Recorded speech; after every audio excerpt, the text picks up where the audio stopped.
Pangitain bago pumanaw ang iconic actress na si Jacqueline, viral. Chip Espina, mamamatay ka na ba? Kinilabutan ng maraming madla matapos marinig ang huling pag-uusap ni na Jacqueline Jose at ng aktres na si Gina Crab. Marami nga ang naniniwala na marami ng pahiwatig na mamamaalam na ang batikan at iconic actress na si Jacqueline Jose. Maliban kasi sa post ng sidekick na si Rudy Baldwin kung saan tila na-predict nito ang pagpanaw ni Jacqueline Jose. Lumabas din nga ngayon ang naging pag-uusap ng aktres at ni Gina Crab. Agad na nag-trending sa social media ang pag-uusap ni na Jacqueline Jose at Gina. Dahil parang isa raw itong pangitain bago pumanaw ang batikang aktres. Sa kanyang naging post, ibinahagi ni Gina na palagi siyang nagtatanong ng update kay Miss Jacqueline Jose tungkol sa Batang Quiapo. Hindi naman lingid sa kaalaman ng mga madla na napapanood sa Batang Quiapo si Jacqueline Jose bilang Chief Espinas.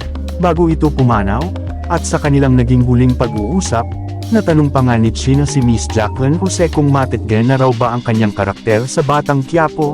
Ani Gina, Chief Espina, mamamatay ka na ba sa Batang Quiapo? Ipapatumba ka daw ni Bong kinurek pa ni Miss Jacqueline Jose si Gina. Dahil Chief Espina ang nasabi nito at hindi Chief Espinas, sinabi naman ni Miss Jacqueline kay Gina na mababaril ang kanyang karakter sa Batang Quiapo. Kasunod nito, muling tinanong ni Gina si Miss Jacqueline kung mamamatay na ba ang kanyang papel sa teleseryeng Batang Quiapo. Ani Gina, ha?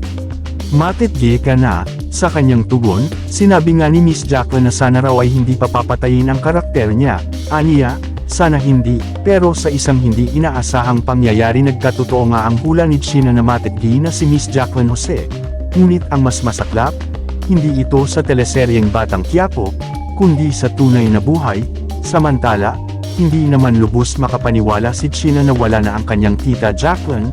Ayon pa kay Gina, ang usapan lang nila ay sa Batang Quiapo lang mamamaalam si Miss Jacqueline Jose at hindi sa tunay na buhay. Ani ni Gina, tita at Jacqueline Jose, ang usapan sa Batang Quiapo ka lang. Matitgi talaga, bakit ganito? Wala na akong taga-update and taga-bardagulan sa Viber, mamimiss talaga ng bongga tita. Walang dalawan sa kondo ha? Huling message mo 3 days ago, parang may pagbabante ka na, alam ko kung saan ka nakatira, wag ganun, love you tita. Sa kabilang banda, kinilabutan nga ang maraming madla sa naging pag-uusap ni Gina at Miss Jacqueline Jose bago ito pumanaw.